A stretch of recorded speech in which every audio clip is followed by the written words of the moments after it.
At 2 a.m. in Los Angeles, a man is lying on the sidewalk, awake, staring into the darkness. He is not trying to sleep, because he knows if he does, he might lose everything he has.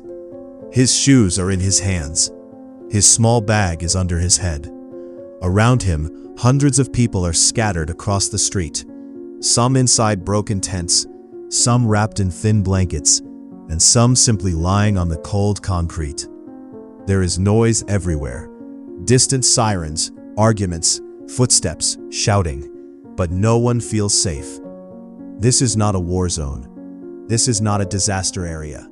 This is Los Angeles, and this is happening every single night. But here's the part that will shock you the most.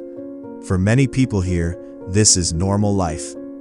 Every morning, the city wakes up like nothing is wrong. Luxury cars move through the streets. People grab coffee on their way to work. Offices open. Businesses run. But just a few feet away from that perfect life, thousands of people are waking up on the streets. No bed, no bathroom, no privacy, just survival. And the most disturbing part? Most of these people never thought they would end up here. Meet Michael, a 41-year-old man who once worked as a delivery driver. He had a small apartment. He paid his bills. He lived a simple, normal life. Nothing special, but stable. Until one accident changed everything. Michael injured his back while working. He had to stop working for a while. Without income, his savings started disappearing. Medical bills kept increasing. Rent became impossible to pay. Within a few months, he was evicted. At first, he thought it was temporary. He believed he would recover, get a job, and go back to normal life. But weeks turned into months. Months turned into years. And today, Michael sleeps on the streets of Los Angeles. More than 75,000 people in Los Angeles are homeless. That's not just a number. That's an entire invisible population. People with stories, people with dreams, people who once had normal lives, just like you. So think about this. If someone like Michael, who had a job, a home, and a normal life, can end up on the streets, how safe is anyone really? And it gets worse. Because homelessness in Los Angeles is not just about people without jobs. There are people who are working every single day and still living on the streets. Yes, working people. They wake up, go to work, earn money, and at night, they come back to a tent. Because even a full-time job is not enough to afford rent anymore. Let that sink in. If working people cannot afford housing, then what does that say about the system? This is not just bad luck. Over the past few years, rent prices in Los Angeles have exploded. A small apartment can cost thousands of dollars per month. At the same time, salaries have not increased at the same rate. This creates a dangerous gap, where people are working hard, but slowly falling behind. And when you are living paycheck to paycheck, you are just one step away from losing everything. One emergency, one missed payment, one bad month. That's all it takes. But once someone falls into homelessness, getting out is much harder than getting in. Because homelessness is not just about losing a house, it's about losing stability. Without an address, it becomes harder to apply for jobs. Without proper hygiene, interviews become difficult. Without sleep, your body and mind start breaking down. And slowly, you stop moving forward. Let me ask you something. If you lost everything tomorrow, your home, your job, your stability, where would you go? Who would help you? And how long do you think you could survive?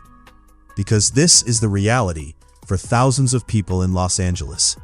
And it doesn't stop here. There is something even darker behind this crisis. Something that makes it even harder to solve. Mental health.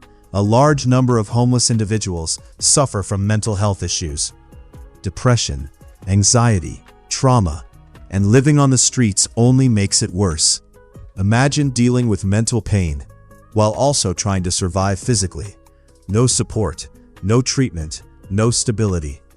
Over time, things start getting worse.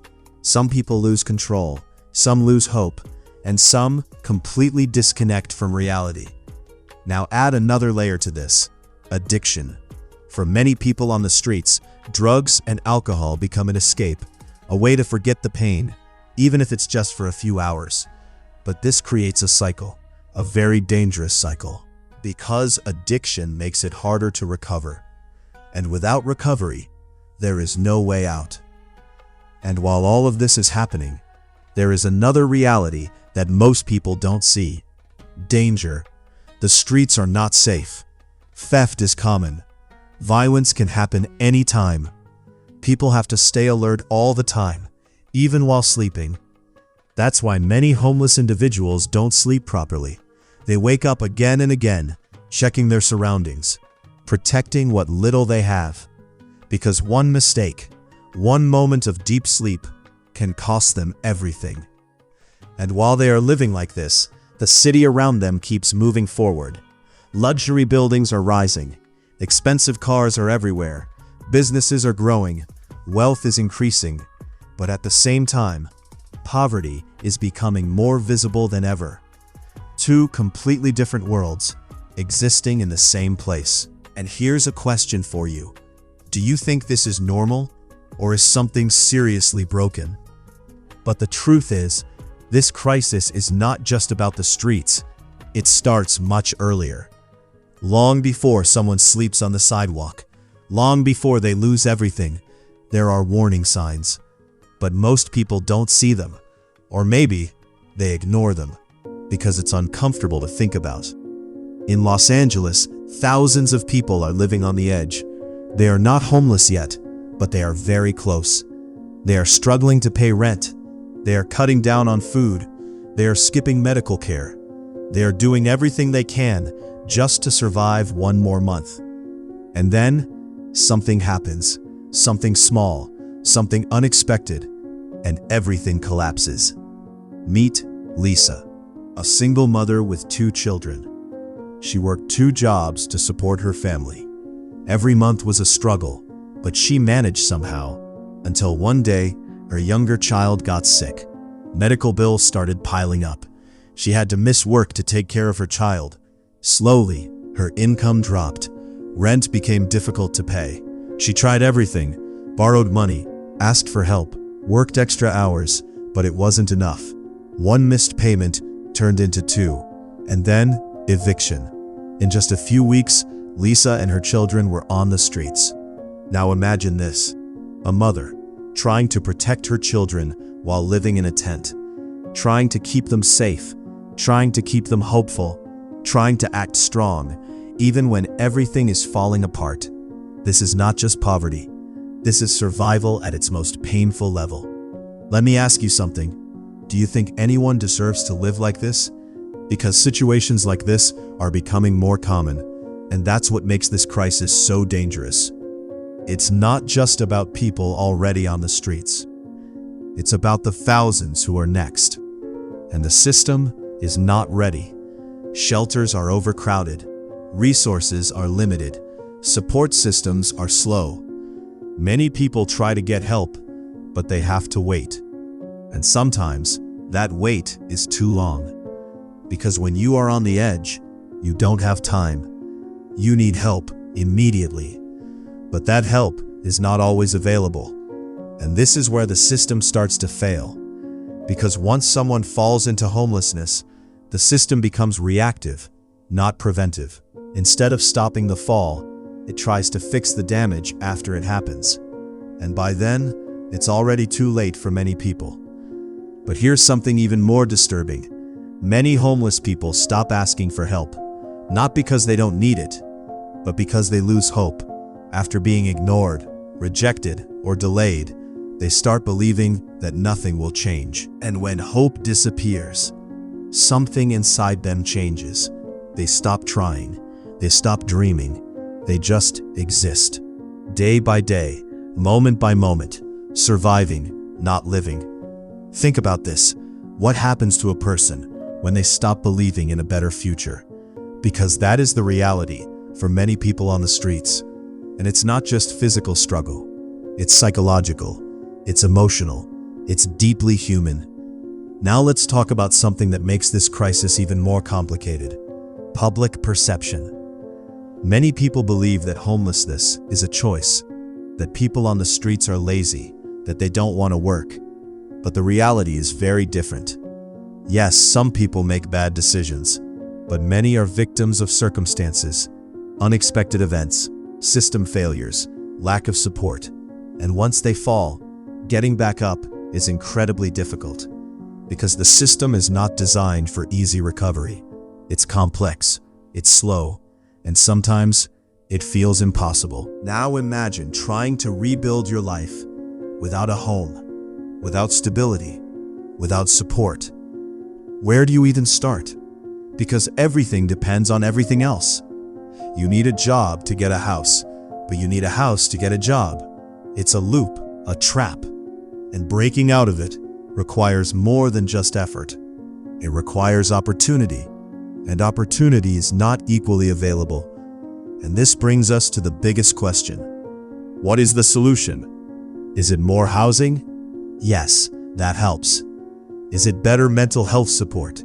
Absolutely. Is it stronger policies? Of course. But is that enough? Or is there something deeper that needs to change? Because this is not just an economic problem. It's a human problem. It's about how society functions. It's about who gets left behind and why.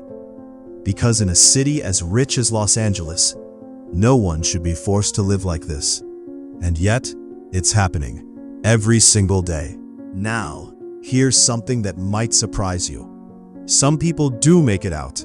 Some people leave the streets. They find help, they get jobs, they rebuild their lives. But their journey is not easy.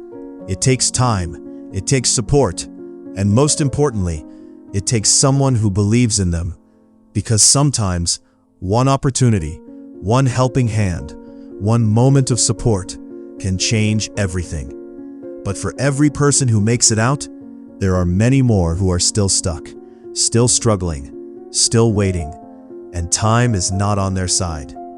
Because the longer someone stays on the streets, the harder it becomes to leave. Health declines, confidence disappears, connections are lost, and slowly, the outside world starts feeling unreachable.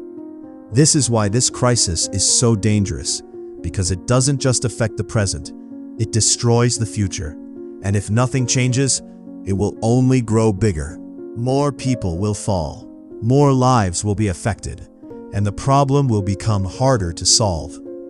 So let me ask you again, what do you think is the real solution? Because this is not just a government issue, it's not just a policy issue, it's a collective issue. And the answer might not be simple. But one thing is clear, ignoring it will not make it go away. At the end of the day, this is not just about homelessness. It's about humanity. It's about dignity. It's about understanding that behind every person on the street, there is a story, a past, a life that once looked normal, just like yours, just like mine. And maybe just one moment changed everything. So the next time you see someone on the street, don't just see the situation, see the person. Because that person could have been anyone. And maybe, in different circumstances, it could have been you. Now I want to hear from you. What do you think should be done to fix this crisis? Drop your thoughts in the comments. I read every single one. And if you want to see more real, raw, and powerful stories like this, more hidden realities from around the world, then make sure to subscribe to Global Slum Diaries, because some stories are uncomfortable, but they need to be told.